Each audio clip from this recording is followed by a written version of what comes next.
Welcome to big talk. నేను విజయ్. మూసీ ప్రక్షాళనపై రాష్ట్ర సర్కారు స్పీడ్ పెంచింది. మూసీ పరివాహక ప్రాంతంలో ఆక్రమణలు తొలగించడంపై ఫోకస్ పెంచింది. మూసీ రివర్ బెడ్లో 25 సర్వే బృందాలు సర్వే నిర్వహించాయి. రివర్ బెడ్లో మొత్తం 2166 ఇళ్లను అధికారులు గుర్తించారు. ఎఫ్టీఎల్ నిర్మాణాలకు డబుల్ బెడ్ ఇళ్లు, బఫర్ జోన్లో నిర్మాణాలకు ఇళ్లతో పాటు నష్టపరిహారం చెల్లించేందుకు ప్రభుత్వం సిద్ధమైంది. అయితే ప్రభుత్వ నిర్ణయాన్ని స్థానికులు వ్యతిరేకిస్తున్నారు. తమ ఇళ్లను వదిలి వెళ్లేందుకు సిద్ధంగా లేమంటున్నారు. మరోవైపు రాష్ట్ర ప్రభుత్వ తీరును ప్రతిపక్షాలు తప్పుబడుతున్నాయి. పాకిస్తానీ కంపెనీలకు సుందరీకరణ పనులు అప్పగించేందుకు ప్రభుత్వం ప్రయత్నిస్తుందని మాజీ మంత్రి కేటీఆర్ ఆరోపించారు.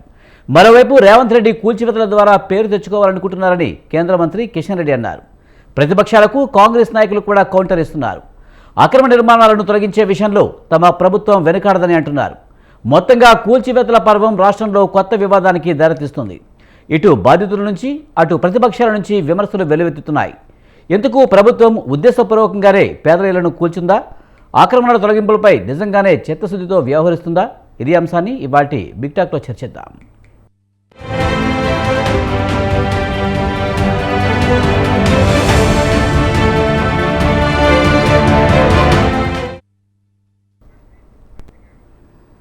మూసీ ప్రక్షాళనకైతే ప్రభుత్వం నడుం బిగించింది. మూసీ అక్రమ నిర్మాణాలపై హైడ్రా ఫోకస్ చేసిన నేపథ్యంలో సామాన్యుల నుంచి తీవ్ర వ్యతిరేకత వ్యక్తమవుతుంది. అయితే ప్రభుత్వం పునరావాసం కల్పించిన తర్వాతే కూల్చివేతలు చేపడతామంటూ కూడా చెప్పినప్పటికీ కూడా సామాన్యులు వినని పరిస్థితి నెలకొంది. ఈ నేపథ్యంలో ప్రతిపక్షాలు సైతం ప్రభుత్వ నిర్ణయాన్ని వ్యతిరేకిస్తున్నాయి. ఈ మూసీ ప్రక్షాళన వెనుక వేల కోట్ల అవినీతి ఉందంటూ కూడా ప్రతిపక్షాలు విమర్శిస్తున్న పరిస్థితి కనిపిస్తుంది.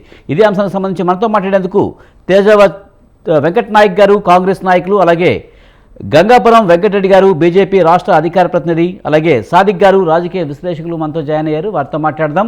ముందుగా సాదిక్ గారు, నమస్తే అండి. నమస్తే సార్. మూసీ ప్రక్షాళనకైతే ప్రభుత్వం నడుం కట్టింది. మూసీలో ఆక్రమణ తొలగించేందుకు హైడ్రా సిద్ధమవుతున్న నేపథ్యంలో ప్రజల నుంచి అయితే తీవ్ర వ్యతిరేకత వ్యక్తమైంది. ఈ నేపథ్యంలో పునరావాసం కల్పిస్తామంటూ చెప్తుంది. కానీ ప్రతిపక్షాలు ఏం చెప్తున్నాయంటే ఇందులో వేల కోట్ల అవినీతి కూడా ఉందంటూ కూడా ప్రతిపక్షాలు ఆరోపిస్తున్నాయి. ఎలా చూడాలి మొత్తం ఎపిసోడ్ని?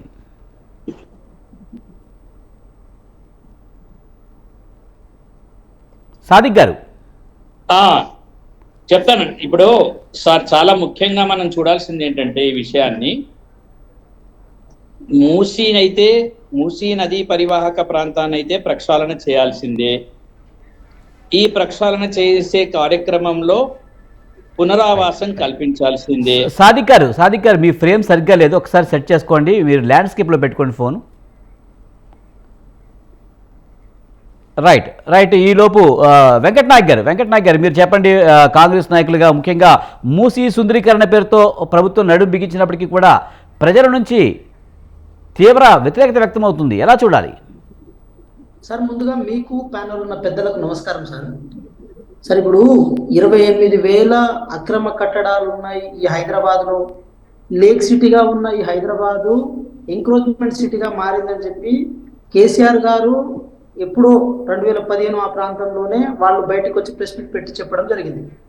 చెప్పడంతో పాటు ఇంకో మాట అనుకుంటూ వచ్చారంటే, ప్రతిపక్షాలు గగ్గోలు పెట్టొద్దు, మీడియా విషయంలో సపోర్ట్ చేయాలి, నిర్దాక్షిణ్యంగా కూల్చివేతలు మేము చేపడతాము.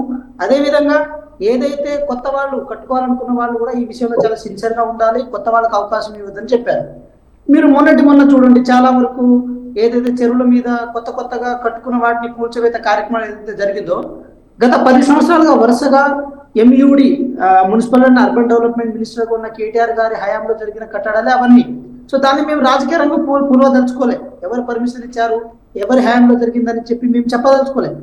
కానీ ఒక మాట మేము స్పష్టంగా చెప్పదలుచుకున్నాం. ఏం చెప్పదలుచుకున్నాం అంటే, సార్, మూసీ ప్రక్షాళన అనేది, లేకపోతే చెరువుల పునరుద్ధరణ కానీ, బఫర్ జోన్లో ఉన్న అంశం కానీ, హైడ్రా యొక్క పనితీరు కానీ, ఇవన్నీ జరుగుతున్న ప్రతి చర్య ఇదేదో కాంగ్రెస్ పార్టీ పొలిటికల్ గా గెయిన్ అవ్వడం కోసం మాత్రం కాదు, కానీ భవిష్యత్ తరాలకు ఈ రాష్ట్రంలో ఉన్న పర్టికులర్గా హైదరాబాద్ లో ఉన్న వనరులను అందించడం మన బాధ్యత ఉంటుంది. కాబట్టి ఆ బాధ్యతలో ఈ విధంగా చేసే పనే. సో ఇప్పుడు మూసీ విషయానికి వచ్చినప్పుడు డబుల్ బెడ్రూమ్, దాదాపు 15,000 డబుల్ బెడ్రూమ్ను వాళ్ళ ఎక్కడైతే 1 కిలోమీటర్ 2 కిలోమీటర్ లొకేటెడ్ ఉన్న ఏరియాలో 15,000 వరకు డబుల్ బెడ్రూమ్ ఇవ్వడం జరుగుతుంది. అదేవిధంగా మీరు ఒకటి గమనించండి సార్, కేవలం ఇప్పుడు ఇటు ప్రక్షాళన దిశగా మూసిన ప్రక్షాళన చేస్తామని చెప్పడం మాత్రమే కాదు సార్, పునరావాస కేంద్రాలను కల్పించడం కూడా ప్రభుత్వం తీసుకున్న ఒక పెద్ద యజ్ఞం సార్. ఆ యజ్ఞాన్ని కోఆపరేట్ చేయాల్సింది పోయి బీఆర్ఎస్ పార్టీ దాన్ని రాజకీయ రచ్చలేపే ప్రయత్నం చేస్తుంది. మేము ఒక మాట స్పష్టంగా చెప్పదలుచుకున్నాం సార్. అంటే ప్రజల నుంచి తేజ వెంకటనాయక్ గారు ముఖ్యంగా ప్రజల నుంచి వ్యతిరేకత వచ్చిన తర్వాత కదా పునరావాసం ఏర్పాటు చేస్తామని చెప్పారు, మీరు ముందుగా కాదు కదా సార్. మూసీ రివర్ లో మూసీ బెడ్ ఏదైతే ఉందో ఆ బెడ్ లో ఏది మన సర్వే చేయకంటే ముందే గవర్నమెంట్ ఒక జీవో ఇచ్చింది సార్. ఆ జీవో మీకు మేము పంపిస్తాము. ఆ జీవోలో 15,000 వరకు ఇళ్లను, డబుల్ బెడ్రూమ్ ఇళ్లను మేము కేటాయిస్తున్నాము. అలొకేట్ చేసిన తర్వాతనే సర్వే స్టార్ట్ చేస్తుంది సార్. అంతకుముందు సర్వే స్టార్ట్ చేయలే. సరే, మూసీ ప్రక్షాళన కోసం 10,000 కోట్ల వరకు గవర్నమెంట్ గత బడ్జెట్ లో కేటాయించింది. కానీ సర్వే స్టార్ట్ అవ్వకంటే ముందే మేము 15,000 ఇళ్ల వరకు ఎలకట్ చేసిన తర్వాత దీని ప్రక్షాళన దిశగా పోతున్నాం సార్. విషయం ఏంటంటే ఒక మాట స్పష్టంగా చెప్పదలుచుకున్నాం. ఒకసారి మీరు గమనించండి. అనంతగిరి గుట్టలో పుట్టిన మూసి లంగర్ హౌస్, అత్తాపూరు, జియాగూడ, పురాణపూలు, చాదరగట్టు, ముసరంబాగు, అంబర్పేట, ఉప్పలు ఈ ప్రాంతంలో ఒకసారి మీరు చూడండి, చాలా ఎంకరేజ్ అయి ఉంటుంది. ఇన్ కేసు వరదలు వస్తే ఈ ప్రాంతంలో చాలా ఎంకరేజ్మెంట్ జరుగుతుంటుంది. మనం మూసీ ప్రక్షాళన అంటే కేవలం బీఆర్ఎస్ పార్టీ గత ప్రభుత్వంలో మూసీ ప్రక్షాళన చైర్మన్ గా సుధీర్ రెడ్డి గారిని నియమించి, ఇప్పుడు ఎమ్మెల్యేగా ఉన్న సుధీర్ రెడ్డి గారిని నియమించి కేవలం మొక్కలను నాటిస్తే సరిపోదు సార్. మొక్కలు నాటేయడం ద్వారా మూసీ ప్రక్షాళన జరగదు.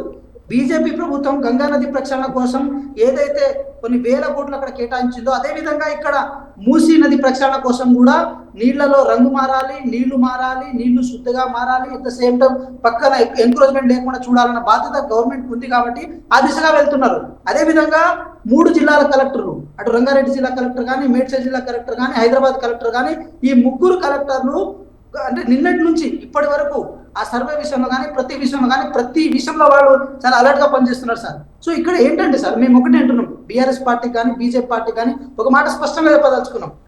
ఈ రోజు బీజేపీ పార్టీలో ఉన్న కొండా విశ్వేశ్వరరెడ్డి గారు కానీ లేకపోతే రఘునందన్ రావు గారు కానీ వాళ్ళ ట్విట్టర్ హ్యాండిల్స్ లో పోల్స్ పెట్టి మరీ హైడ్రాన్ వాళ్ళు సమర్థించారు, ఏదంటే సూచనలు చేశారు. బీఆర్ఎస్ పార్టీలో కూడా ఏదైతే కేసీఆర్ గారు కానీ హరీష్ రావు గారు మిషన్ కాకతీయ పేరుతో చెరువుల పునరుద్ధరణ చేయాలి, నదుల ప్రక్షాళన చేయాలని చెప్పి హరీష్ రావు గారు నీటిపారుదల శాఖ మంత్రిగా ఉన్నప్పుడు ఏదైతే ప్రక్షాళన దిశగా తీసుకెళ్లారో ఆ యజ్ఞాన్ని మేము ఛేదిస్తున్నప్పుడు, ఆ యజ్ఞాన్ని మేము పట్టుదలతో ముందుకు తీసుకెళ్తున్నప్పుడు ఇప్పుడు అడ్డుపుల్లలు వేయాల్సిన అవసరం ఏముండే? కమిషనర్ గారు ఏవి రంగనాథ్ గారు చాలా స్పష్టంగా ప్రతి విషయాన్ని చెప్పుకుంటూ వచ్చారు. ఇది ఈ పార్టీ ఆ పార్టీ నాయకులు అనేది సంబంధం లేకుండా ప్రతి పార్టీ ప్రతి వాళ్ళు ఎవరైతే ఈ మానవ వనరులైన చెరువులను వీటిని ఎవరినైతే ఈ న్యాచురల్ రిసోర్సెస్ ని ఆగం చేస్తారో వాళ్ళని వెనక్కి తీసే విషయంలో ఇక్కడ హైడ్రా కాంప్రమైజ్ అవ్వదని చెప్పుకుంటూ వచ్చారు. సో ఇంకా పొలిటికల్ ఇన్వాల్వేషన్ దీంట్లో దూరి హైదరాబాద్ లో ఏదో ఓట్ మేనేజ్మెంట్ పోల్ మేనేజ్మెంట్ దిశగా దాన్ని తీసుకెళ్లే ప్రయత్నం చేస్తే ఇది భవిష్యత్ తరాల వాళ్ళకి ఒక రాంగ్ ఇండికేషన్ ఇచ్చినట్టు. కానీ ఏదేమైనా వెంకటనాయక్ గారు, ప్రజల నుంచి అయితే తీవ్రమైన వ్యతిరేకత వస్తుంది కదా, మరి ఈ వ్యతిరేకతను ఎలా తట్టుకుంటారు ఇది కాంగ్రెస్ ప్రభుత్వం? మరి తట్టుకుని ఖచ్చితంగా మూసీ నది ప్రక్షాళన జరిగే అవకాశం కనిపిస్తుందంటారా? మరి పునరావాసం విషయంలో అయితే వాళ్ళు సిద్ధంగా లేరు, మేము 30-40 ఏళ్ళ నుంచి ఇక్కడ ఉంటున్నాము, మేము ఇక్కడ నుంచి వెళ్ళే ప్రసక్తి లేదని వాళ్ళు కరాఖండిగా చెప్తున్నారు కదా, వాళ్ళని ఎలా ఒప్పిస్తారు? సార్, కడుపులో ఉన్న రాచ పుండును తీయడం కోసం ఆపరేషన్ చేయాలి. ఆపరేషన్ చేసేటప్పుడు నొప్పి వస్తుంది సార్. ఆ నొప్పి తాత్కాలికమైనదే, కానీ ఒకసారి పుండును బయటికి తీసినప్పుడు అది శాశ్వతమైన రిలీఫ్ ఇస్తుంది. ఈ హైదరాబాద్కి రిలీఫ్ కావాలి సార్. ఉన్న జనాభాకి, వాటర్ రిసోర్సెస్ కి, దాంతో పాటు మిగతా ట్రాఫిక్ అని ఈ అన్ని అంశాలు ఒకసారి మనం పరిగణలో తీసుకుంటే ఒక 20 సంవత్సరాల తర్వాత 30 సంవత్సరాల తర్వాత ఇప్పుడున్న హైదరాబాద్ ని మనం ఊహించుకోలేం సార్. ఇప్పుడున్న హైదరాబాద్ ని భవిష్యత్ తరాలకు ఊహించుకోవాలంటే ఇప్పుడున్న హైదరాబాద్ ని లిబరలైజ్ చేయాలి. ఇప్పుడున్న హైదరాబాద్ ని భవిష్యత్ తరాలకు అందియాలంటే ఇక్కడున్న వాటర్ రిసోర్సెస్ ని కానీ అందియాల్సిన అవసరం ఉంటుంది సార్. ఎక్కడున్నాయి సార్ చెరువులు? లేక్ సిటీగా ఉన్న 3,500 చెరువులు ఉన్నాయి హైదరాబాద్ లో. ఇప్పుడు ఎన్ని ఉన్నాయి సార్? 300 చెరువులు మాత్రమే ఉన్నాయి. ఆ చెరువులను ఎడిపోయినాయి సార్, మాయమైపోయినాయి సార్. వెంకటనాయక్ గారు, మనం ఇంకా మిగతా వాళ్ళ వర్షం కూడా తీసుకుందాము. సాదిక్ గారు మీరేమంటారు? ఇప్పుడు మూసీ నది ప్రక్షాళనకైతే ప్రభుత్వం నడుం కట్టి కొన్ని కూల్చివేతలు కూడా సిద్ధమైన నేపథ్యంలో పునరావాసం కల్పిస్తామని ఇప్పుడు చెప్తూ ఉంది. ఎలా చూడాలి? ప్రజల నుంచి తీవ్ర వ్యతిరేకత వ్యక్తమవుతున్న నేపథ్యంలో ప్రతిపక్షాలు కూడా దీని వెనుక వేల కోట్ల అవినీతి కూడా ఉందని చెప్తున్నారు. ఎలా చూడాలి? ఇప్పుడు ప్రభుత్వం చేయాల్సిన పని ఏంటంటే ప్రజలకి నచ్చ చెప్పే ప్రయత్నం చేయాలి. ప్రజలకి ఇంతకంటే మంచిదైనటువంటి పునరావాసాన్ని పేపర్ల మీద కాకుండా వాళ్ళకి వెంటనే మీరు కల్పించగలిగితే, వాళ్ళను మీరు వెంటనే డబుల్ బెడ్రూమ్లోకి తీసుకెళ్లి చూపించగలిగితే, మళ్ళీ వీళ్ళు సంవత్సరాల కొద్దీ 2 సంవత్సరాలని 3 సంవత్సరాలు ఆగండి అనకుండా ఇక్కడి నుంచి మీరు పునరావాసాన్ని నేరుగా, అంటే మనం ఎక్కడి నుంచి అయితే ఖాళీ చేస్తున్నామో ఖాళీ చేయించే ప్రదేశం నుంచి నేరుగా వాళ్ళను డబుల్ బెడ్రూమ్లోకి తరలించి వారికి కావలసిన అక్కడ అన్ని ఉపాధి అన్ని అంటే అక్కడ కావాల్సిన సౌకర్యాలు వాటికి కావాల్సిన అన్ని సౌకర్యాలు కల్పించినట్లయితే వాళ్ళు ఖచ్చితంగా ఒప్పుకుంటారు. కానీ ప్రభుత్వం మీద మనకు నమ్మకం లేదు.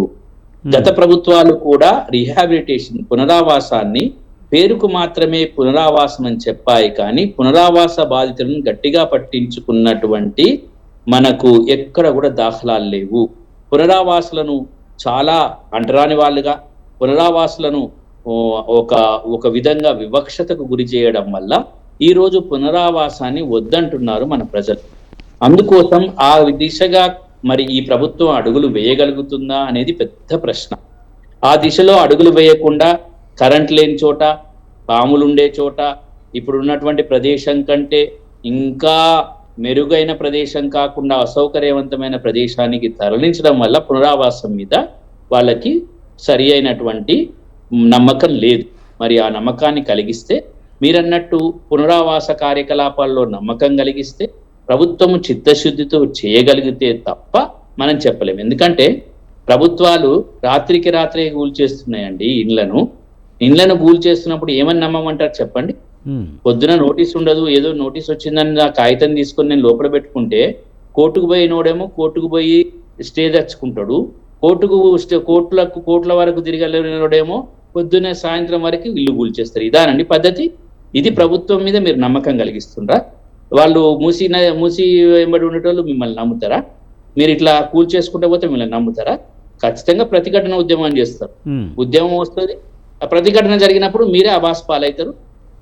ఎంత పెద్ద పార్టీ అయినా ఏం జరుగుతుంది? ప్రజా వ్యతిరేకత వచ్చినప్పుడు మట్టిలో కొట్టుకోపోతుంది. మీరు చెప్తున్నారు నమ్మకం కలిగించాలి అని చెప్తున్నారు, కానీ సామాన్య ప్రజలు అక్కడున్న పునరావాసం వద్దని అంటున్నారు. ఎందుకంటే డబుల్ బెడ్రూమ్ ఇస్తామన్నా, నష్టపరిహారం ఇస్తామన్నా సరే వాళ్ళు ఒప్పుకోని పరిస్థితి. ఎందుకంటే 30-40 సంవత్సరాల నుంచి ఆ ప్రాంతంతో అనుబంధం ఉంది, తాము అప్పులు చేసి ఇల్లు కట్టుకున్నాము, ఇలాంటి పరిస్థితుల్లో మా ఇంటిని మేము వదిలి వెళ్ళమని అంటున్నారు. నిజంగా ప్రభుత్వం ఒప్పించి వాళ్ళకి నిజంగా డబుల్ బెడ్రూమ్ ఇచ్చినా సరే దీనికి ఈ సిచ్యువేషన్ సాల్వ్ అయ్యే అవకాశం ఉందంటారా? ఇప్పుడు ఒక ముఖ్యమైన విషయం అండి, ఆంధ్రాను వదులుకోమని, ఆంధ్ర ప్రాంతవాసులు మన తెలంగాణను వదులుకోమని గట్టిగా చెప్పి మనము ఒక ఉద్యమాన్ని అక్కడ రావడం జరిగింది. ప్రజలకు ఇష్టం కూడా లేదు విడిపోవడం అని, కానీ తప్పని పరిస్థితులు విడిపోయాం కదా అంతే. అంటే అదే విధంగా ఇక్కడ ఒక తప్పని పరిస్థితి, అనివార్య పరిస్థితి. ఇప్పుడు మూసీ నది పరివాహక ప్రాంతాన్ని ఎవరైనా అనివార్య పరిస్థితుల్లో మనం చేయాల్సిందే. కాకపోతే ప్రభుత్వము ఈ కార్యక్రమాన్ని ఎప్పుడు చేయాలా అని మనము అది కాకుండా ఒక పరిస్థితిని అయితే ప్రభుత్వం తీసుకొని వచ్చింది. కాబట్టి ఇప్పుడు ఒక పరిస్థితిని అయితే మూసీ నదిని మొత్తం మేము మంచిగా చేస్తాము, మూసీ నదికి కావాల్సిన ఫండింగ్స్ కూడా ఉన్నాయి కాబట్టి మూసీ నదిని మనం వదిలిపెట్టలేము. అంటే ప్రజల త్యాగాలు అవసరం పడతాయి. కాబట్టి ప్రజలను నచ్చజెప్పి వారికి నమ్మకం కలిగించే విధంగా ప్రభుత్వాలు లేవు కాబట్టి వాళ్ళు అంటున్నారు, లేకపోతే వాళ్ళు వెళ్ళిపోతారు.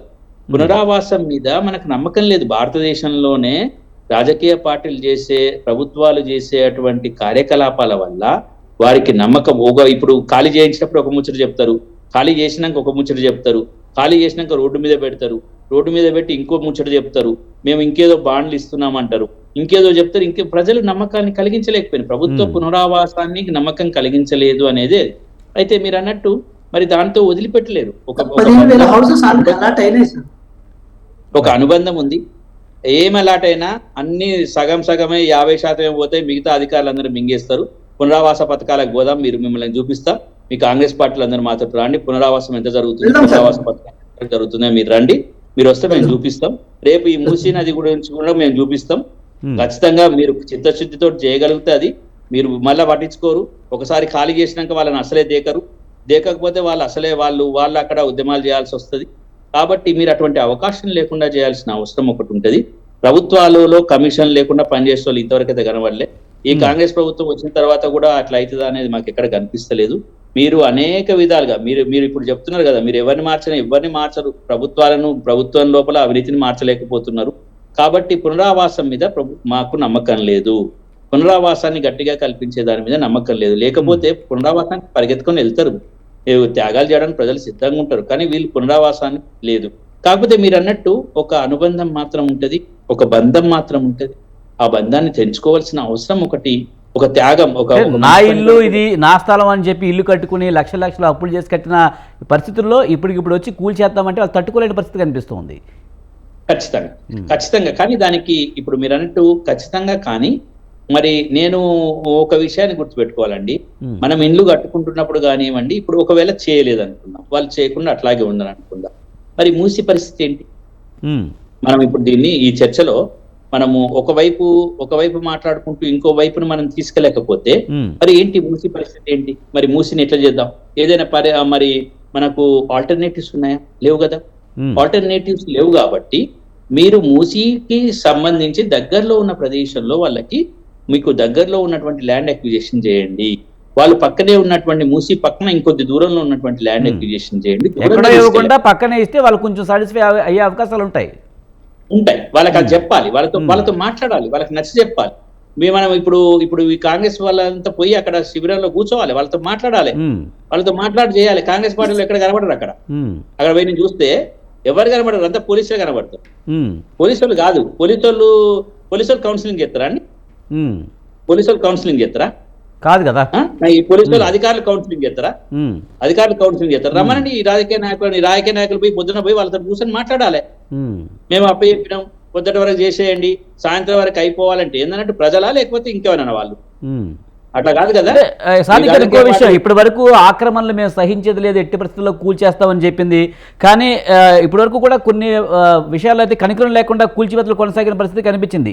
కానీ ఇక్కడ మూసీ నది ప్రక్షాళన విషయంలో పునరావాసం కల్పిస్తామని చెప్పినప్పటికీ కూడా తీవ్రమైన వ్యతిరేకత రావడంతో ఇప్పుడు పునరావాసం అంటుంది అనుకోవచ్చా? మరి ఆ వ్యతిరేకతను గమనించింది అనుకోవచ్చా?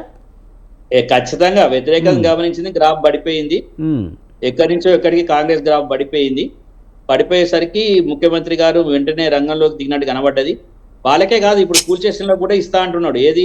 హైదరాబాదితులకు కూడా ఇస్తా అంటున్నారు. ఇప్పుడు మీరు చూడండి, హైదరాబాదితులకు కూడా ఇస్తా అంటున్నాడు. హైదరాబాద్లకు ఇస్తే హైదరాబాదితులు ఎట్లుంటారంటే 4-5 బెడ్రూమ్లకు వెళ్ళి, హైదరాబాదితులు అందరూ 4-5 బెడ్రూమ్లలో ఉన్నారు, వాళ్ళు 2 డబుల్ బెడ్రూమ్లోకి వెళ్ళిపోవాలి. అది ఎట్లా ఉంటుందో పరిస్థితి మనం అంచనా వేయచ్చు వాళ్ళందరూ కూడా. కాబట్టి ఇవన్నీ కూడా ఒక పద్ధతి ప్రకారంగా నేను ఏమంటున్నానంటే, హైడ్రాలో కూడా అసమానత్వం ఉంది కదండి. హైడ్రాలో అసమానత్వం, రేపు మూసీలో అసమానత్వం ఉండొద్దు. మూసీలో ఒక చోట కూల్చేసి ఇంకో దగ్గర మేము కూల్చాము, ఇక్కడ కోర్టు స్టే తెచ్చుకున్నారు అంటారు వీళ్ళు. కోర్టులు స్టే తీసుకుని అక్కడ వీళ్ళు చేయగలుగుతారా? ప్రధానంగా ఒక 3 ప్రశ్నలు ఉన్నాయండి దీంట్లో. మూసీ నది పరివాహక ప్రాంతాన్ని మనం పూర్తిగా చేసుకోవడానికి కావలసిన నిధులు కేంద్ర ప్రభుత్వం ఇచ్చింది, రాష్ట్ర ప్రభుత్వం కూడా పొలిటికల్ విల్ తో ఉంది, సంకల్పంతో ఉంది. కానీ వాటిని చేసేదానికి ఒక పద్ధతి ఉంది. ఆ పద్ధతి మేము కూల్చేస్తాం, ఏం ప్రజలా లేకపోతే ఇంకేమైనా? ఏంటిది మీరు కూల్చేది? ఏంటిదండి మీరు కూల్చేది? మీరు ప్రజలకు నచ్చజెప్పాలి, ప్రజల దగ్గరికి పోవాలి, ప్రజలతో మాట్లాడాలి. మీకు అధికారం రాగానే అధికారులకు చెప్పి పోలీసులకు చెప్పి కూల్చేస్తారా? రాత్రికి రాత్రి బుల్డోజర్లు పెట్టి కూల్చేస్తారా? దానివల్ల తీవ్ర నష్టం జరిగింది. కాంగ్రెస్ పార్టీకి ఎంత నష్టం జరగాలో అంత జరిగింది. ఆ నష్టాన్ని పూరించుకోవడం వల్ల ప్రయత్నం చేస్తున్నారు. తప్పని పరిస్థితిలో నదీ పరివాహక ప్రాంతంలో చేయాల్సిందే, కాకపోతే పద్ధతి ప్రకారంగా చేయాలని కోరుతున్నాం.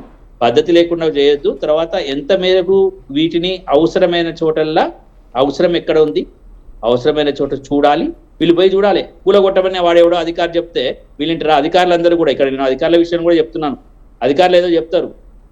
ఈ కాంగ్రెస్ పార్టీలో కూడా ఒకటి వచ్చిన పెద్ద పిచ్చి ప్రలాపన ఏంటంటే, ఆ అధికారులు ఏదో చెప్తారు, వీళ్ళు ఏదో తలగొక్కొని చేస్తాను. ఆ అధికారులు నమ్ముకున్నారు. ఏం చేసిన మళ్ళీ అదే అధికారులను పెట్టుకున్నారు. కేసీఆర్ పాలన ఉన్న అధికారులని మళ్ళీ పెట్టుకొని మళ్ళీ పక్కన కూర్చోబెట్టుకుని చేస్తున్నారు. కాబట్టి ఇవన్నీ పిచ్చి పనిలాగా అవుతాయి. కాకుండా మంచిగా ప్రజలతోటి, ప్రజల దగ్గర పోయి చేయాలి, ప్రజల దగ్గర కూర్చొని చేయాలి, ప్రజలతోటి మమేకమే చేయాలి.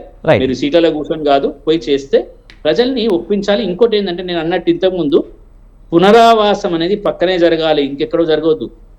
మనకు హైదరాబాద్ వాసీలకు ఏముంటదంటే, ఆ ప్రదేశంతో ఒక పెద్ద అనుబంధం ఉంటది. మేము చార్మినార్ దగ్గర ఉంటే మేము చార్మినార్ దగ్గరనే ఉంటామంటాం, మేము హుస్సేన్ సార్ దగ్గర ఉంటే హుస్సేన్ సార్ దగ్గరనే ఉంటామంటాం. మా జీవితంతో అక్కడే గడవాలనుకుంటున్నాం. ఏదేమైనా ప్రభుత్వం వాళ్ళతో ఒప్పించి ఆ నిర్ణయాలు తీసుకోవాలని చెప్తున్నారు. రైట్. సాదిక్ గారు మనతో పాటు గంగపురం వెంకటరెడ్డి గారు, బీజేపీ రాష్ట్ర అధికారులు. చాలా ముఖ్యమైన విషయం చెప్తున్నా అండి. ఇక్కడ ప్రభుత్వము అధికారులను పోలీసులను వినియోగించి చేయొద్దు. రైట్ సార్, మనం ఇంకా మాట్లాడదాము. గంగాపురం వెంకటరెడ్డి గారు, బీజేపీ రాష్ట్ర అధికార ప్రతినిధి మనతో ఉన్నారు, ఆయనతో మాట్లాడదాం. వెంకటరెడ్డి గారు నమస్తే అండి.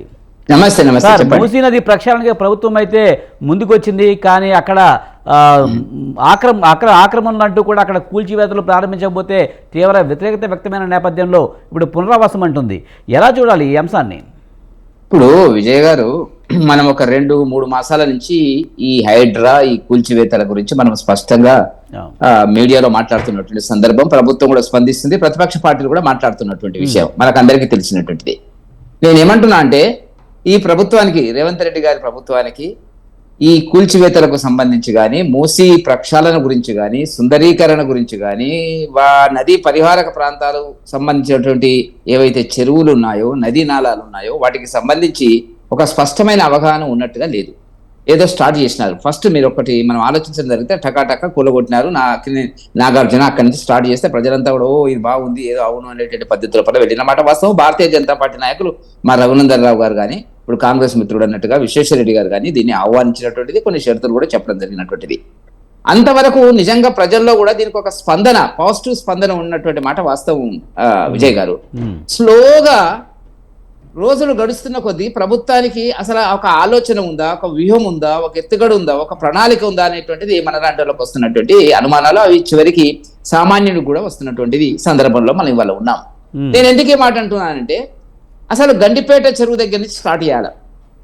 గండిపేట చెరువు పరిహారక ప్రాంతంలో ఎంతమంది కాంగ్రెస్ నాయకులకు, ఎంతమంది మాజీ టీడీపీ నాయకులకు, ఎంతమంది టీఆర్ఎస్ నాయకులకు, ఎంతమంది బీజేపీ నాయకులకు ఆక్రమించుకొని నిర్మాణాలు చేసిన రోజు చెబితే బాగుండేది. లిస్ట్, అదొక లిస్ట్ ఇచ్చి, ఒక పేజీ అడ్వర్టైజ్మెంట్ ఇచ్చి, పత్రికల్లో డబ్బులు అనవసరమైన వాటికి అడ్వర్టైజ్మెంట్ చేసుకుంటున్నారు వాళ్ళు డబ్బా కొట్టుకోవడానికి. అది కాకుండా ఇదిగో ఇదండి అని చెప్పి ఒక ప్రజలకు ఒక భరోసా, సార్ అన్నట్టుగా, సాదిక్ గారు అన్నట్టుగా ఈ ప్రభుత్వం మీద భరోసా అనేటువంటిది 9.5 మాసాలు 10 మాసాల లోపలే పోతుందని నాలాంటి కూడా, మేము కాంగ్రెస్ పార్టీ విధానాలను పూర్తిగా వ్యతిరేకించే భారతీయ జనతా పార్టీ కూడా ఊహించలే అటువంటి పరిస్థితులకు రావడం జరిగినటువంటి వాస్తవం.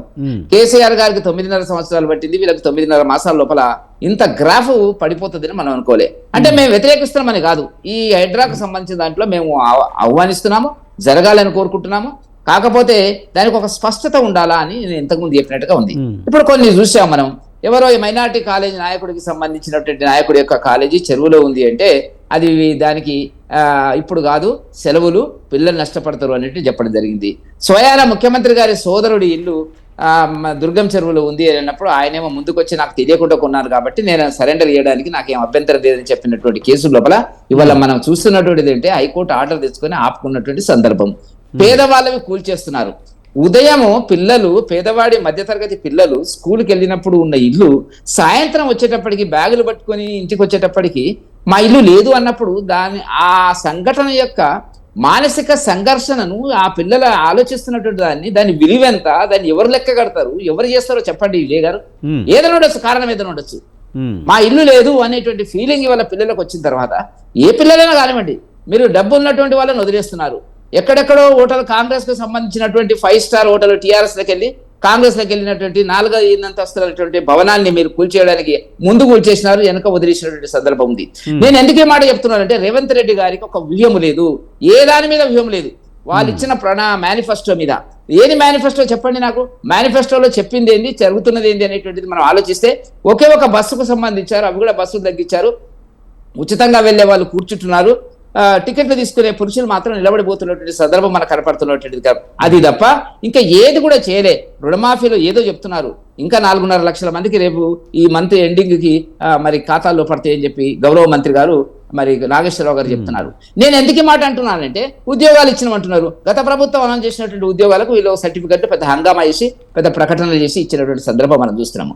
నేను ఎందుకు ఈ మాట చెప్పవలసి వస్తుందంటే, ప్రభుత్వానికి ఒక వ్యూహం, రైతు బంధు, అది ఏందో చెప్పలేదు. మంత్రులు తలా ఒకటి మాట్లాడుతున్నారు. చివరికి ఎటువంటి పరిస్థితి ఏర్పడ్డది? మా పార్టీకి సంబంధించిన విధానాలు, ప్రభుత్వ విధానాలను మాట్లాడడానికి 2 మంత్రులను పెట్టుకున్నారు వాళ్ళు. ఒకటి పొంగులేటి శ్రీనివాసరెడ్డి గారు, మరి శ్రీధర్ బాబు గారు. ఇట్లుంటుంది అన్ని రకాల గవర్నమెంట్ ఏదో మాట్లాడుతుంది. నిన్న మొన్న రైతు భరోసాకు సంబంధించి నాగేశ్వరరావు గారు తనదైన శైలిలో మాట్లాడుతున్నారు. దున్నేవాడికి మేము సేద్యం చేసే వాడికి ఇస్తామనేటిది. నేను ఎందుకు ఉదాహరణలు చెప్తున్నానంటే, మీరు అడిగిన ప్రశ్న ఏంది, ప్రభుత్వం ఈ హైడ్రాకు సంబంధించి ముందుకు వెళ్ళగలుగుతుందా, ముందుకెళ్లేటువంటి ప్రణాళిక ఉందా, ఆలోచన ఉందా అనేటువంటి దాంట్లో నాకు స్పష్టమైన అవగాహన ఉంది భారతీయ జనతా పార్టీకి వీళ్ళు వెళ్ళరు కాబట్టి ఇవాళ మేము అనేక సందర్భాల లోపల దీన్ని ప్రజల దృష్టికి మా కిషన్ రెడ్డి గారు కూడా ఇవాళ మాట్లాడడం జరిగినటువంటిది.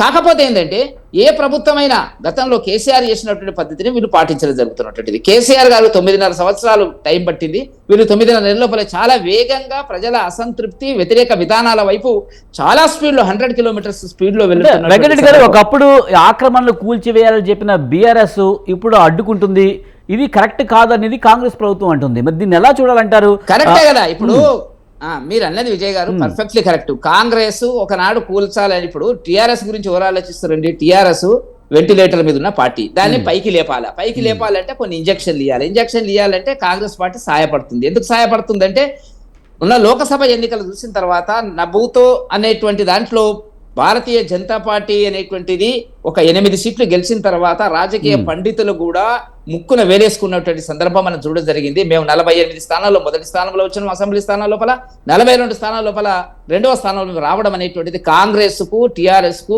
కళ్ళు బైర్లు గమ్మినటువంటి సందర్భం. కాబట్టి వల్ల కాంగ్రెస్ పార్టీ అనుకుంటున్నది ఏంటంటే భవిష్యత్తులో బీజేపీని మనం ఎదుర్కోవడం కష్టము, అది ఒక మాస్ మూవ్మెంట్ కింద వస్తుంది, ప్రజల్లోకి వెళ్ళిపోయింది అనేటువంటిది వచ్చింది. కాబట్టి ఈ చతికిలబడ్డటువంటి టిఆర్ఎస్ పార్టీని లేపాలంటే ఇప్పుడు మీరు చెప్పిన పాయింట్ అన్నట్టు మీరు లేదా మీరు ఏం చేసినారు, వాళ్ళిద్దరి మధ్యలో చర్చ జరుగుతుంది. మేము చాలా జాగ్రత్తగా గమనిస్తున్నాం. మేము ఎంటర్ అయ్యేటువంటి అవకాశాలు మేము ఎప్పుడు ఎంటర్ అవుతామో అప్పుడు ఎంటర్ అవుతాము. కాబట్టి ఒకరి మీద ఒకరు ఆరోపణలు చేసుకుంటే కనీసం కొన్ని ఓట్లు చీల్తే మీకు అందరికీ తెలిసినట్టు మళ్ళీ చెప్పాల్సినటువంటి అవసరం లేదు.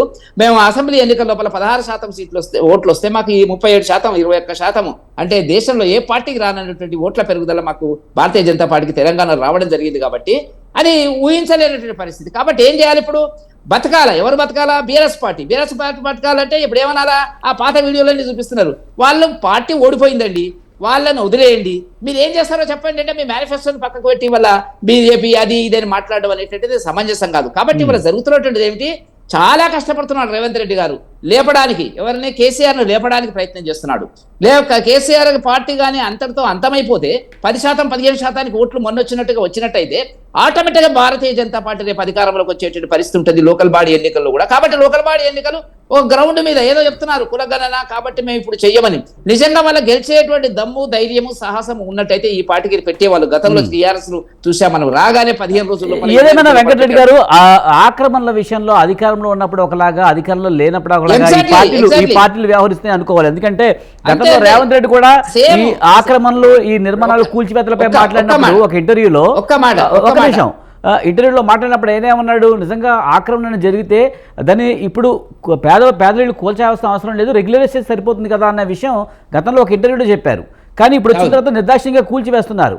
ఎలా చూడాలి? నిజంగా అధికారంలో ఉంటే ఒకలాగా, అధికారం లేకపోతే ఒకలాగా. మీరు అన్నది పర్ఫెక్ట్లీ కరెక్ట్.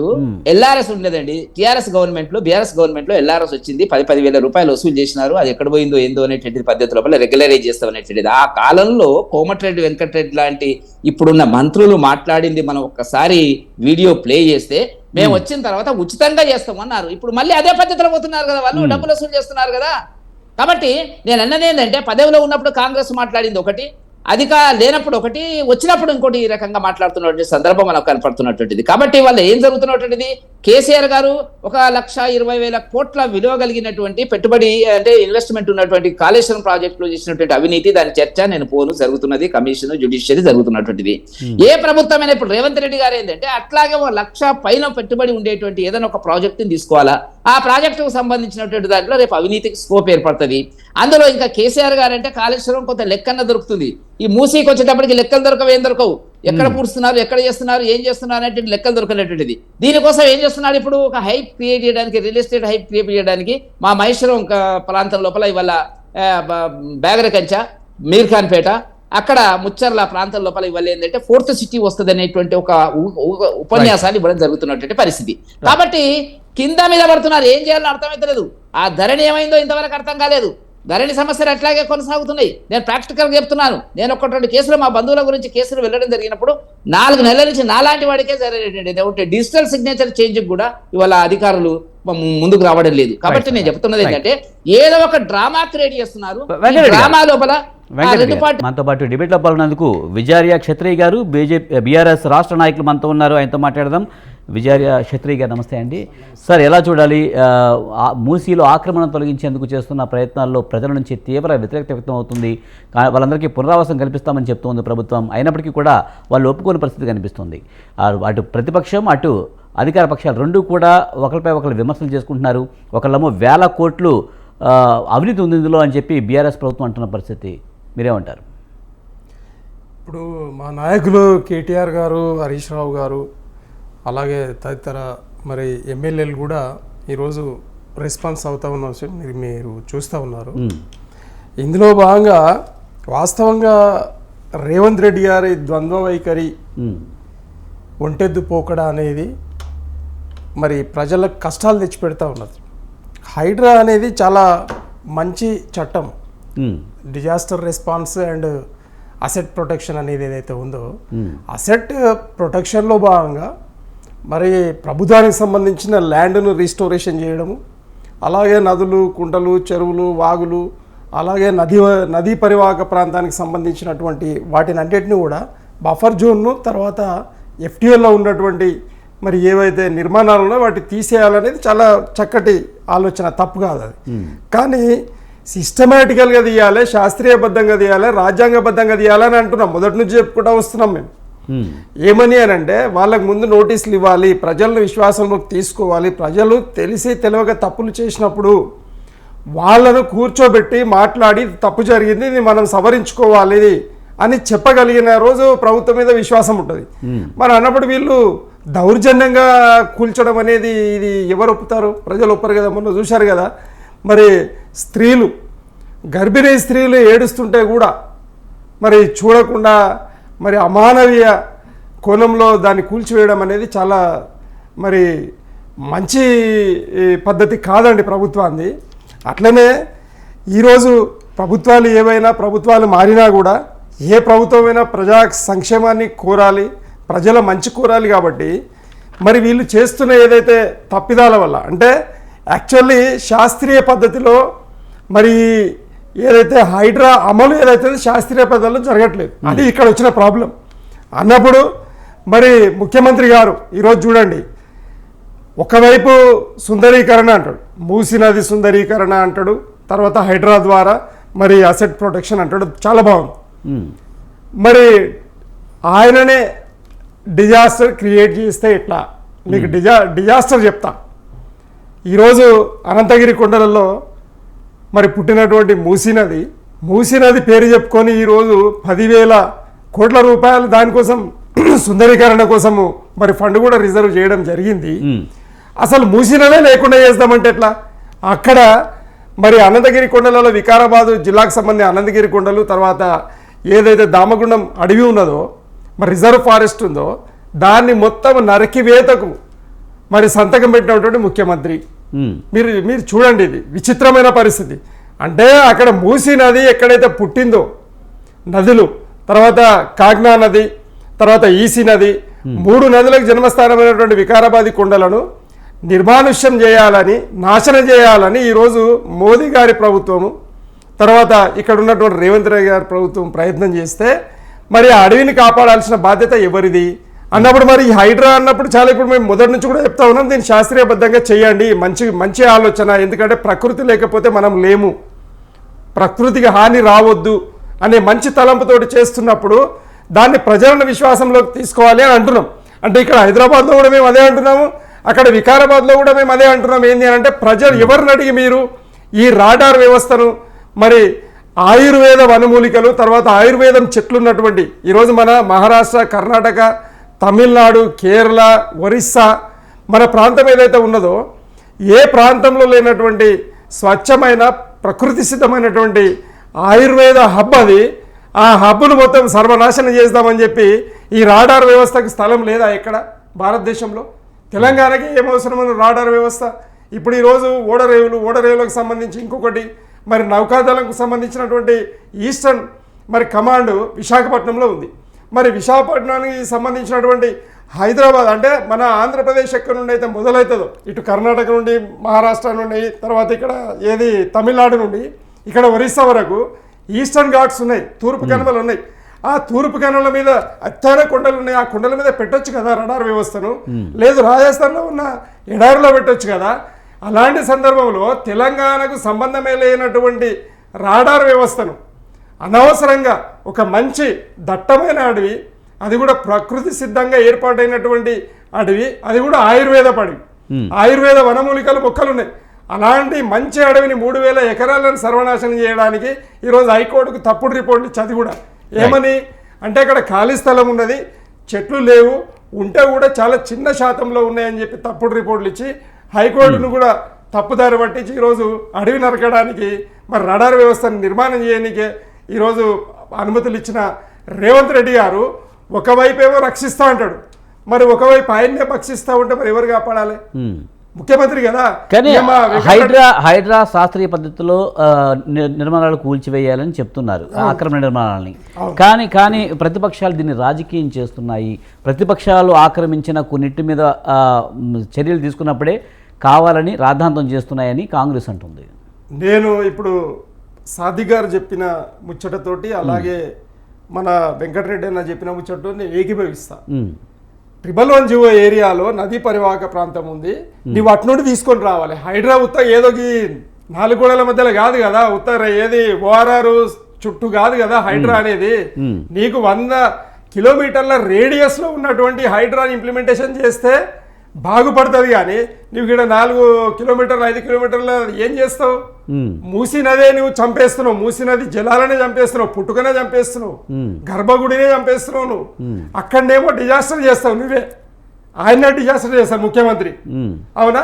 ఇక్కడనేమో నేను కాపాడుతున్నాను అంటావు. అంటే ఇది ద్వంద్వకర కాదా? కాబట్టి మేము ఏమంటున్నామంటే 12 లక్షల మొక్కలు అక్కడ పోతున్నప్పుడు అదే 12 లక్షల మందితోటి ఒక చెట్టుకు ఒక వ్యక్తి కాపాడాలనే ఒక నినాదంతో మరి మేము జంగల్ బరో ఉద్యమాన్ని మేము మొదలుపెట్టినాం. ఈ వారం రోజుల నుండి మేము అక్కడనే పనిచేస్తూ ఉన్నాం. ఎందుకంటే 12 లక్షల మందితోటి దామగుండం అడవిని కాపాడకపోతే ఈ హైదరాబాద్ ప్రజలు ఆక్సిజన్ లేక చనిపోతారు. ఇంకోటి రాడార్ వ్యవస్థ దాదాపు దాని రేడియస్ అంటే ఈరోజు ప్రపంచంలోనే ఈఎల్ఎఫ్ అనేది ఎక్స్ట్రీమ్లీ లో ఫ్రీక్వెన్సీ ఏదైతే రడార్ ఉందో అది మొత్తం వరల్డ్ వైడ్గా మరి ఎంతమందిని నరమేధం చేసింది అనేది మొత్తం మీరు ఏది నెట్లో కొడితే తెలుస్తుందండి. అలాంటి నరమేధం చేసినటువంటి మరి అమెరికానే దాన్ని రద్దు చేసినటువంటి ఆ వ్యవస్థను తీసుకొచ్చి భారతదేశ మరి ఏదైతే పౌరులు ఉన్నారో వాళ్ళు అమాయకులు, వీళ్ళు చెప్పు చేతులలో ఉంటారు, చెప్పినట్టు వింటారు అని చెప్పి మరి మోదీ గారికి ఎట్లా నచ్చిందో మాకు అర్థం కాదు. మరి ఇక్కడ ముఖ్యమంత్రి గారికి ఎట్లా నచ్చిందో అర్థం కాదండి. తెలంగాణ ప్రజలను చంపడానికి ఈరోజు మీరు నెవీకి సంబంధించినటువంటి అది కూడా విశాఖపట్నానికి సంబంధించిన ఆంధ్రప్రదేశ్ సంబంధించినటువంటి వ్యవస్థను తీసుకొచ్చి మీరు తెలంగాణను పెట్టి అది 70 కిలోమీటర్లు కూతవేటు దూరంలో 60 కిలోమీటర్ల దూరంలో ఉన్నటువంటి అడవిని నరికిపిస్తామంటే ఎంతవరకు సమంజసము? కాబట్టి మేము స్వతంత్ర టీవీ ద్వారా ప్రజలందరినీ కోరడం ఏంటి అని అంటే మీరిప్పుడు ఖచ్చితంగా మరి ప్రభుత్వాన్ని వేడుకోవాల్సిన పరిస్థితి వచ్చింది. ఎందుకంటే మరి కోపం మీదనో తాపం మీదనో మరి మీకు ఓట్లు వేసారు, ఓట్లు వేయించుకొని గొంతు కోసుకోవడానికి ఓట్లు వేయించారా, చంపుకోవడానికి ఓట్లు వేయించారా అనే పరిస్థితి ఈరోజు దాపురించింది. 9.5 నెలలు కాలేదు ఈరోజు. అందుకే మేము ఏమంటున్నామంటే ఈయన కాంగ్రెస్ ముఖ్యమంత్రి హైదరాబాద్ ఓటర్లు ఎవరు కూడా కాంగ్రెస్ ను గెలిపించలేదని కక్షతోనే ఇదంతా చేస్తారని మీరే అంటున్నారు. ఎగ్జాక్ట్లీ అదే చెప్తున్నామండి.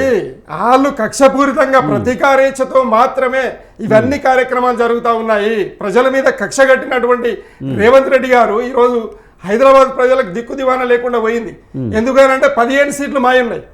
రాజకీయ కోణంలో ఆలోచన చేస్తే 15 సీట్లు మాయున్నాయి. ఆయన ఏమనుకున్నాడంటే ప్రభుత్వం వచ్చింది మూట కట్టుకొని 38 మంది ఎమ్మెల్యేలు మా దగ్గరికి వస్తాడని కలగన్నాడు. ఆ కళ వికలంగా అన్నాడు. ఈరోజు ఎక్కడ దిక్కుదోయకుండా ఉన్న పరిస్థితులలో మొత్తం హైదరాబాద్ వ్యవస్థని అతలకుతలం చేయాలి. ఆర్థిక వ్యవస్థ కావచ్చు, రాజకీయ వ్యవస్థ కావచ్చు, మరి సామాజిక వ్యవస్థను కూడా విచ్ఛిన్నం చేసి ఇక్కడ మొత్తం హిందూ ముస్లిం కొట్లాటలు తేవడం, అలాగే మరి ఆర్థిక పరమైనటువంటి అస్తవ్యస్తను సృష్టించడం, మళ్ళీ రియల్ ఎస్టేట్లో మరి దాంట్లో కూడా రియల్ ఎస్టేట్ జరగకుండా చూడడం, తర్వాత నగరాభివృద్ధి జరగకుండా చూడడం, నగరం ప్రజలు అశాంతికి గురి అయ్యేటట్టుగా చూడడం అనేది వీళ్ళ కోణంలో అర్థమవుతా ఉన్నాం మనకు.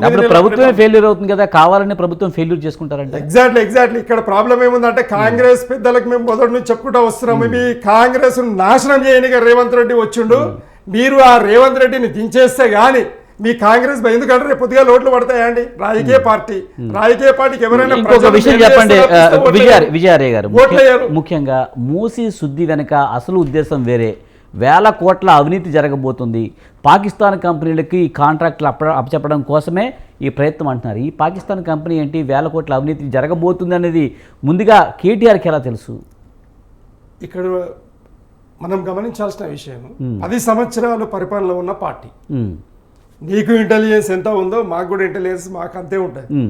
అధికారులు అనేవాళ్ళు ఒక రాజకీయ పార్టీ సొత్తు కాదు. అధికారులు అనేవాళ్ళు కంపల్సరీ అక్కడ ఏం జరుగుతుంది, మా కేసీఆర్ గారికి ఇంటెలిజెన్స్ రిపోర్ట్ ఉంటుంది, కేటీఆర్ గారికి ఉంటుంది, ఏం జరుగుతుంది అనేది వెంటనే ఉంటుంది. కాబట్టి తెలంగాణ ప్రజలు తెలంగాణ మరి ఆకాంక్షలను మరి ప్రజల యొక్క మరి ఆశయాలను నిలబెట్టాల్సిన బాధ్యత కేసీఆర్ తర్వాత బీఆర్ఎస్ పార్టీ తీసుకున్నది. కాబట్టి మరి రాజకీయ పార్టీ కాబట్టి 38 మంది ఎమ్మెల్యేలు ఉన్నారు కాబట్టి ప్రధాన ప్రతిపక్షం కాబట్టి మాకు బాధ్యత ఉంది. కాబట్టి మేము ఖచ్చితంగా మరి మేము డేగాకని వేసి పెట్టినాము. ఆయన రేవంత్ రెడ్డి అడుగు తీసినా అడుగు వేసినా ఎందుకు వేస్తుండే ఏం చేస్తుండే అన్ని మాకు తెలుస్తాయి. కాబట్టి ప్రజల పక్షాన అడ్డుకునే మరి ప్రజల పాకిస్తాన్ కంపెనీల పరిస్థితి ఏంటి? పాకిస్తాన్ కంపెనీలు ఎక్కడి నుంచి వచ్చాయి? ఇప్పుడు రేవంత్ రెడ్డి గారు ఏంటంటే లేక ముఖ్యమంత్రి పదవి వచ్చింది. అసలు ఆయన ఊహించలేదు, కష్టపడ్డాడు ముఖ్యమంత్రి కావాలని కలగన్నాడు. కానీ వచ్చిన తర్వాత ఆగమాగమైంది. ఇప్పుడు దిమాగ్ పని చేస్తలేదు ఆయన ఏం చేస్తుండే ఆయనకు అర్థమవుతలేదు. ఎందుకనంటే ఈరోజు మన దగ్గర లేవా కేసీఆర్ గారు ఈరోజు సొంత అన్నదమ్ములపై తెలంగాణ ఏర్పాటు వరకే ఆంధ్ర తెలంగాణ వచ్చింది, తెలుగులో అందరం ఒకటి అని చెప్పి ఈ రోజు వరకు 10 సంవత్సరాల పాలన ఒక్క ఆంధ్ర బిడ్డను కూడా మనసు నొచ్చుకోకుండా కాపాడినటువంటి కేసీఆర్ గారు. మరి నీకు ఇక్కడ కాంట్రాక్టర్స్ లేరా ఇవ్వడానికి? ఉన్నారు కదా తెలుగు వాళ్ళకి కాంట్రాక్ట్ ఎవరికైనా. మొన్న కౌశిక్ రెడ్డి అన్న మాటలు మర్చిపోయినట్టున్నారు. ఆంధ్ర వాళ్ళు వచ్చి ఇక్కడ దాడి చేస్తా అది కూడా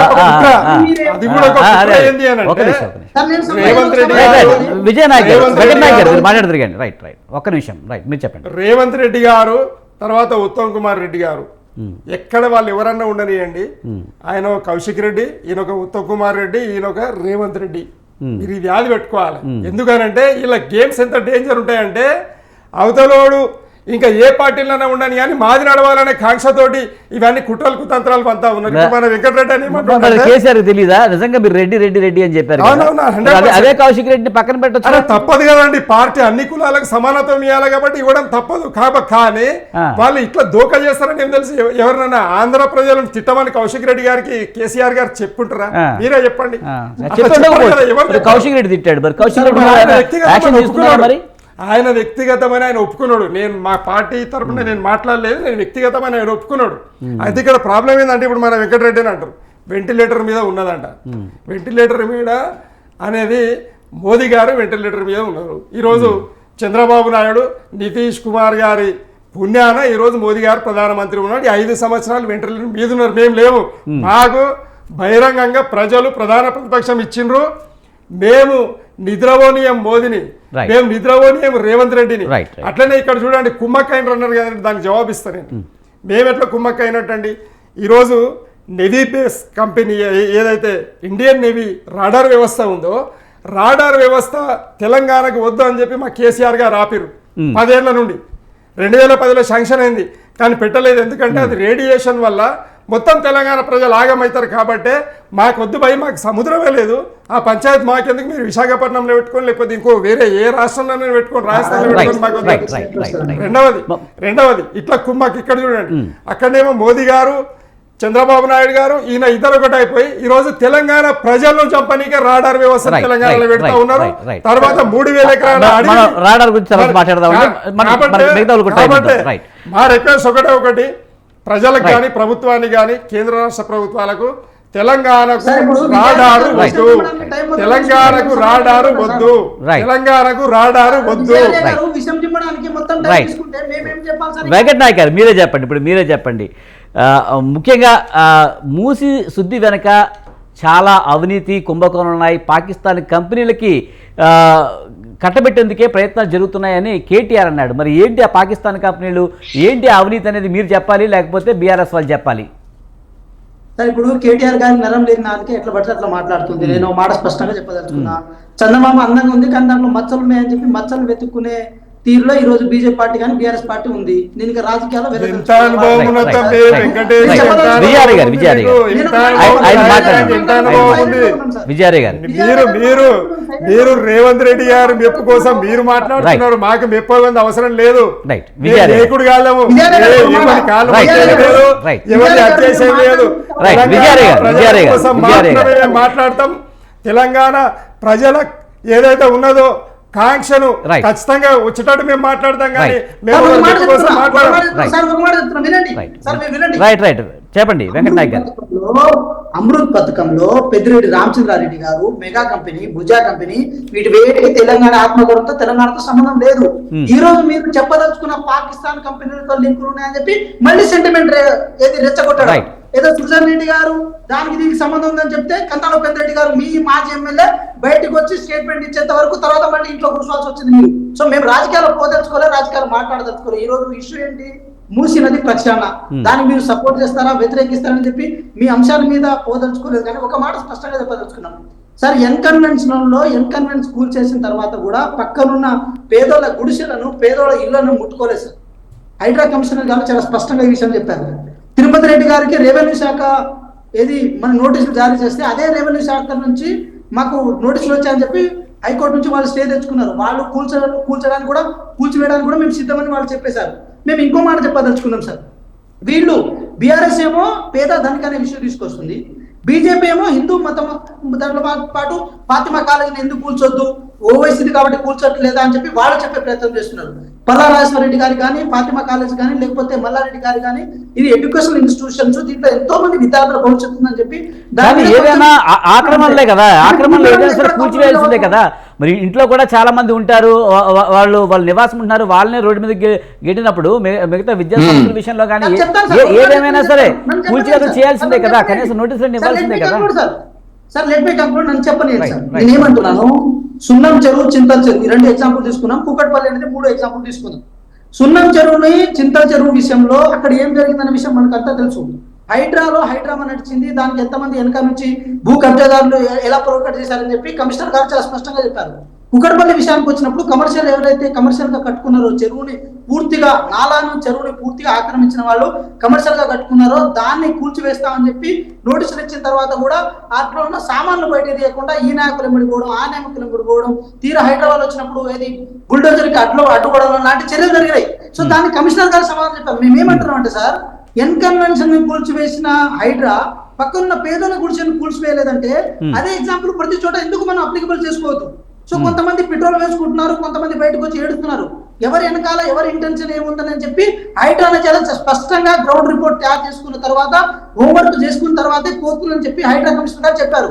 హైడ్రా కమిషనర్ గారు వెంకట నాయక్ గారు,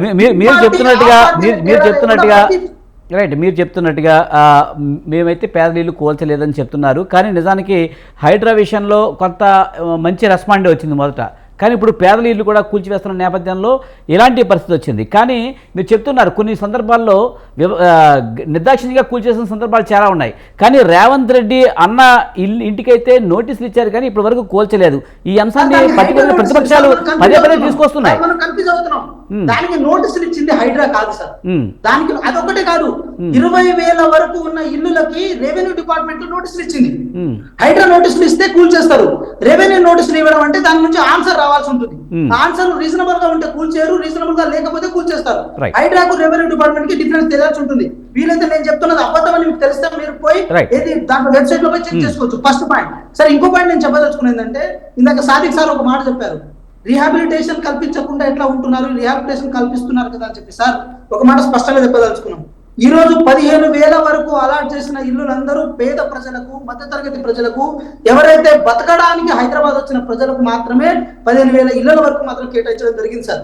మానవ హక్కుల కంటే ఏది పెద్దది కాదు సార్. మనం అందరం హ్యుమానిటేరియన్ కోణంలో ఆలోచించాలి. ఏదో కొట్టేస్తున్నాం, కూల్చేస్తున్నాం, ప్రక్షాళన చేస్తున్నాం అంటే ఇదంతా ఎవరి కోసం సార్? ప్రజల కోసమే కదా. అలాంటి ప్రజల్ని రోడ్డున పడేయాలన్న ఆలోచన గవర్నమెంట్ చేయండి సార్. కాబట్టి ఫస్ట్ ఇళ్లను కేటాయించిన తర్వాతే, వాళ్ళని ఇళ్లను శాంక్షన్ చేసిన తర్వాతనే ఖాళీ చేపిస్తారు సార్. అంతే తప్ప ఖాళీ చేపించి రోడ్ల మీద నిలబెట్టి తర్వాత మళ్ళీ ఇల్లు కేటాయిస్తాం అనేది చర్య జరగదు సార్. ఎందుకంటే ఈరోజు కలెక్టర్ గారు, హైదరాబాద్ కలెక్టర్ గారైన అనుదీప్ దురిశెట్టి గారు కూడా చాలా స్పష్టంగా ఎంతమందికి ఎన్ని ఇళ్లను కేటాయించాము, కేటాయించిన తర్వాత ఎంతమందికి వెకేషన్ చేపిస్తున్న అంశం మీద వాళ్ళంతా చర్చకు చర్చలు జరుపుతున్నారు. కాకపోతే విషయం ఏంటంటే సార్, ప్రతి ఒక్కళ్ళకి వాళ్ళ ఇంటితో ఉన్న ఎమోషనల్ కనెక్టివిటీని అది అంత ఈజీగా తేల్చలేం. అది ప్రభుత్వమైనా ప్రభుత్వ అధికారులైనా ఎవరైనా అంత ఈజీగా తెచ్చలేం. మన ఇంట్లో ఉన్నా సరే మనకు కూడా ఆ కనెక్టివిటీ ఉంటుంది. కాబట్టి వాళ్ళకి నచ్చజెప్పి వాళ్ళని మోటివేట్ చేసే విషయంలో కొంచెం డిలే అవుతుంది సార్. దీన్ని రాజకీయ ఉద్దేశంతో రాజకీయ దురుద్దేశాన్ని జోడించే ప్రయత్నం చేస్తూ నేను ఒక మాట కంక్లూజ్ చేయదలుచుకున్నా. ఏం కంక్లూజ్ చేయదలుచుకున్నా అంటే, వెంకటరెడ్డి సార్ నేను మాట చెప్పదలుచుకున్నా, గంగా నది ప్రక్షాళన కోసం 10,000 కోట్ల వరకు కేటాయించిన ఎన్డీఏ ప్రభుత్వము అదే మూసీ నది ప్రక్షాళన కోసము కిషన్ రెడ్డి గారి కాన్స్టిట్యూన్సీ అయిన సికింద్రాబాద్ లో, వారి పాత కాన్స్టిట్యూన్సీ అయిన ఏది హిమాయత్ నగర్ కానీ అంబర్పేట కానీ వారు ఎమ్మెల్యేగా చేసిన కాన్స్టిట్యూన్సీ నుంచి పోతున్న మూసి ప్రక్షాళన కోసం కనీసం ఒక్క రూపాయి కూడా కేటాయించిన సందర్భాలు ఉండే. సో ఈ విషయంలో మీరు పైసలు మూసి నది ప్రక్షాళన కోసం కేటాయించి మీ చిత్తశుద్ధిని నిరూపించుకున్న తర్వాత ప్రభుత్వాన్ని విమర్శిస్తే అప్పుడు 100% ఆహ్వానిస్తాం సార్. రైట్, వెంకటనాయక్ గారు, టైం తక్కువ ఉంది. రైట్, సాదిక్ గారు ఎలా చూడాలి? ముఖ్యంగా ప్రతిపక్షాలు ఏమంటే హైదరాబాద్ మీద కక్షతోనే, ఓట్లే లేదన్న కక్షతోనే కాంగ్రెస్ ఈ హైడ్రా పేరుతో హైడ్రామా నడుస్తుందంటూ కూడా వాళ్ళు విమర్శిస్తున్న పరిస్థితి ఎలా చూడాలంటారు దీన్ని? అలాగే 1000 కోట్ల అవినీతి జరిగిందంటూ కూడా జరగబోతుందంటూ కూడా కేటీఆర్ అంటున్నారు. ఎలా చూడాలి? ఇక్కడ ముఖ్యంగా కాంగ్రెస్ మిత్రుడు ప్యానెల్లో ఉన్న వారికి నేను సూటిగా అంటే నాకు ఒక డౌట్ ఉంది. చెరువులను మనము ప్రక్షాళన చేయాలనుకున్నప్పుడు బిల్డింగ్లను కూల్చేసి గుడిసెలను ఉంచితే అవుతుందా? హైడ్రా వాళ్ళు బిల్డింగ్లను కూల్చేసిండు కానీ గుడిసెలు ఉంచు అంటే ఒక నిమిషం, ఇక్కడ చిన్న ముఖ్యం, చెరువు అయినా ఏ ప్రాంతమైనా గుడిసెలను కూల్చొద్దు, గుడిసెలను తీసేస్తేనే కదా చెరువు పరిరక్షణ జరిగేది. లేకపోతే ఆ బఫర్ జోన్ లో అసమానత వద్దని చెప్తున్నా. ఇక్కడ చాలా ఘోరంగా మాట్లాడుతున్నారు. ఏంటంటే గుడిసెలను కనుక ఉంచినట్లయితే, బిల్డింగ్లను తీసేసినట్లయితే అది ప్రక్షాళన అవుతుందా? అది పర్యావరణను పరిరక్షించినట్టు అవుతుందా? ఆ చెరువును మనం నింపగలుగుతామా? అంటే అక్కడ గుడిసెలు ఉంటాయి కానీ బిల్డింగ్లు ఉంటాయా? కానీ లక్ష్యం అయితే నెరవేరదు. రైట్, విషయం చాలా స్పష్టత ఉందండి. నేనేమంటున్నానంటే అసమానతలు వద్దు. ఇప్పుడు అసమానతల లోపల ఏమవుతుందంటే, రేపు మూసీలో కూడా ఏం జరుగుతుందంటే, ఒకవేళ పెద్ద పెద్ద బిల్డింగ్ లో ఉన్న వాళ్ళు ఏం చేస్తారు, స్టే ఆర్డర్స్ తెచ్చుకుంటారు. ఈ చిన్న చితకా ఉన్న వాళ్ళు ఏమవుతారు, ఇప్పుడు మీరు చెప్పిన 1500 సరిపోతాయా లేవా అనేది మనం పోయి ఫీల్డ్ లో చూడాలి. మనం అందరం కూడా ఫీల్డ్ లోకి వెళ్ళాలి. మీరు మీ పార్టీ అయినా మా పార్టీ అయినా అన్నట్టు కాకుండా, మాకు ఏ పార్టీలు లేవు కానీ మనం అందరం కలిసి ప్రజల వైపు పోయేసి అక్కడ ఏం జరుగుతుందో చూడకుండా మనం ఏం చేయలేము. ఇప్పుడు మీరన్నట్టు కౌన్సిలింగ్ కలెక్టర్ కానివ్వండి, లేకపోతే వీళ్ళందరూ కనుక రీహాబిలిటేషన్ చక్కగా చేయగలిగితే వ్యతిరేకత రాదు. మీ గ్రాఫ్ ఎందుకు పడిపోతుందో మీరు చూసుకోవాల్సిన అవసరం ఉంది. సరే, ఇప్పుడు నేను ఏమంటున్నా అంటే, గుడిసెలను కూల్చివేయము, ఎన్కన్వెన్షన్ కూల్చేస్తామంటే ప్రక్షాళన కాదు. మనకి చెరువులను ప్రక్షాళన చేయాలి, చెరువులను నింపుకోవాలంటే అక్కడ ఏమీ ఉండదు, గుడిసె ఉండొద్దు, బిల్డింగ్ ఉండదు. రైట్, నాయక్ గారు ఒక నిమిషం అండి, కంప్లీట్ చేయనివ్వండి, మనకి టైం తక్కువ ఉంది. రైట్, రెండు ఉండొద్దు. కాబట్టి ఒక ప్రణాళికాబద్ధంగా వెళ్ళాలి. ఆ ప్రణాళికాబద్ధంగా వెళ్ళడం లోపల కొంత ప్రభుత్వం వైఫల్యం చెందింది. హడావుడికి ఏదో పేరు తీసుకొచ్చుకోవాలి, హడావుడికి ఏదో భూమి రావాలనుకోవడం లోపల కొంత వైఫల్యం వచ్చింది. ఆ వైఫల్యానికి తగిన వ్యతిరేకత వచ్చింది. ఆ వ్యతిరేకతను తట్టుకునే లోపల మళ్ళీ ఇది ఒక మూసీ నదిని పెట్టుకుంది. మీరు మూసీ నది పరివాహక ప్రాంతాన్ని అభివృద్ధి చేయొద్దు అని మేము అనట్లేదు, మీరు చెరువులను పరిరక్షించవద్దు అని అనట్లేదు. ఖచ్చితంగా ఇంతకుముందు అందరం ఏమంటున్నామంటే, సాదిక్ గారు మనకి టైం అయిందండి, మిగతా ఇద్దరు దర్శనం కూడా తీసేసుకుందాం ఫైనల్ గాను. వెంకటరెడ్డి గారు మనకి టైం తక్కువ ఉంది, చిన్నగా చెప్పండి సార్. ముఖ్యంగా ఇప్పుడు మీరు అన్నారు కేసీఆర్ పార్టీ వెంటిలేటర్ మీద ఉంది బీఆర్ఎస్ అని చెప్తూ ఉన్నారు, కానీ ఇప్పుడు ఈ కూల్చివేత స్టార్ట్ అయిన తర్వాత కేసీఆర్ అన్న ఎక్కడున్నామన్నా అంటున్న పరిస్థితి కనిపిస్తుంది కదా. ఇప్పుడు నేను అన్నది విజయ్ గారు, నేను చెప్పేది ఏంటంటే, రేవంత్ రెడ్డి గారు బీఆర్ఎస్ పార్టీని ఎట్లా బతికించాలనే ఒక ప్రయత్నం లోపల వాళ్ళు చేసినటువంటి పాలన మీద, మీరు ఎక్కడి నుంచి స్టార్ట్ చేస్తారు, ఇప్పుడు కాళేశ్వరం స్టార్ట్ చేసినా, లేకపోతే ఫోన్ ట్యాపింగ్ చూసినా, విద్యుత్ శక్తి కొనుగోళ్ల మీద వాటి మీద చూసినా, లేకపోతే శ్రీనివాస్ యాదవ్ మాది మంత్రి గారి యొక్క డిపార్ట్మెంట్ లో జరిగినటువంటి గొర్రెల కొనుగోళ్లకు సంబంధించి చూసినా, ప్రతి ఒక్కటి సివిల్ సప్లైస్ లో చూసినా, ప్రకటనల వరకు, ఎంక్వైరీల వరకు కాంగ్రెస్ పార్టీ ప్రయత్నం చేస్తుంది తప్ప దేని మీద కూడా తూచా తప్పకుండా ఒక పద్ధతి లోపల, అంటే ఒక విశ్వాసంతో ఆ కేసులలో ముందుకు తీసుకుపోవాలనే ప్రయత్నం చేయడం లేదు. ఎందుకు చేయడం లేదు అంటే, బీజేపీ వర్సెస్ కాంగ్రెస్ పార్టీ రేపు పోటీ జరిగినప్పుడు ఇబ్బంది పడుతున్నటువంటి పరిస్థితి కాంగ్రెస్. కాబట్టి వాళ్ళ మీద కేసులు పెట్టారు, ప్రచారం చేస్తారు, చర్చకు తీసుకుపోతారు. ఇప్పుడు అదే పద్ధతి చేస్తున్నటువంటి పరిస్థితి. వాళ్ళ పార్టీ ఓడిపోయింది, మీరు ఏం చేస్తారో చెప్పండి, మీరు ఏం చేస్తారో మీకు ఆలోచన లేదు కదా. ఇప్పటిదాకా ఒక ప్రతిపక్ష పార్టీలో సమావేశం పెట్టి ఇంత పెద్ద కీలక నిర్ణయాన్ని మీరు చర్చించి అందరి సహకారం తీసుకోవాల్సిన బాధ్యత రేవంత్ రెడ్డి గారి కాంగ్రెస్ కి లేదండి. ఇదేదో వాళ్ళ జాగీర్ లాగా ఇది మేము చేస్తామో మిగతా వాళ్ళంతా భరించాలనే పద్ధతిలో కాదు కదా. కాబట్టి టోటల్ కన్ఫ్యూజన్ లో ఒక సంక్షోభంలో ఉన్నారు. ఏ సెక్షన్ కూడా సాదిక్ గారు అన్నట్టుగా ఏ సెక్షన్ కూడా సంతృప్తి టైం తక్కువ ఉంది. ఫైనల్ వెర్షన్ విజయార్య గారు చెప్పండి. అది చెప్పేది ఏం లేదండి. మేము ప్రజలను మీ స్వతంత్ర టీవీ ద్వారా అలాగే ప్రభుత్వాన్ని ఏదైతే హైడ్రా చైర్మన్గా ఉన్నటువంటి సీఎం రేవంత్ రెడ్డి గారికి అలాగే హైడ్రా కమిషనర్ గారికి మరి ప్రజలకు అన్ని పార్టీల రాజకీయ నాయకులకు యువతకు ముఖ్యంగా మరి మేము చెప్పేది ఒకటండి. వికారాబాద్ జిల్లాలో జరుగుతున్నటువంటి మానవ డిజాస్టర్, సీఎం రేవంత్ రెడ్డి గారి డిజాస్టర్ 3000 ఎకరాల అడవిని 12 లక్షల ఆయుర్వేద మొక్కలను చంపుతా ఉన్న సందర్భంలో ఆయన ఆదేశాన్ని వెనకకు తీసుకొని ప్రజలను కాపాడమని మేము వేడుకుంటా ఉన్నాం. రేపు పొద్దుగాల ఎందుకంటే మోదీ గారిని కూడా వెంకటరెడ్డి అన్న గారు జర మీరు కూడా దయచేసి మరి మీ అధిష్టానానికి అలాగే వెంకట్ గారు మీ అధిష్టానానికి అలాగే సాదిక్ గారు వెంకటరెడ్డి గారు టైం అయిందండి.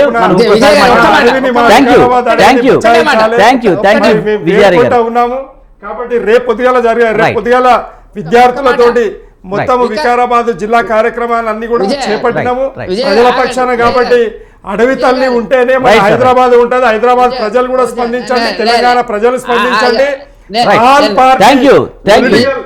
మరి మొత్తం నాయకులందరూ వచ్చి ఆ ఉద్యమంలో అడవి తల్లిని కాపాడే ఉద్యమంలో మా వికారాబాద్ జిల్లాలో రైట్. థ్యాంక్ యూ విజయార్య క్షత్రియ గారు, అలాగే గంగాపురం వెంకటరెడ్డి గారు, తేజవత్ వెంకట నాయక్ గారు, సాదిక్ గారు, థ్యాంక్ యూ వెరీ మచ్ అండి డిబేట్లో పాల్గొన్నందుకు.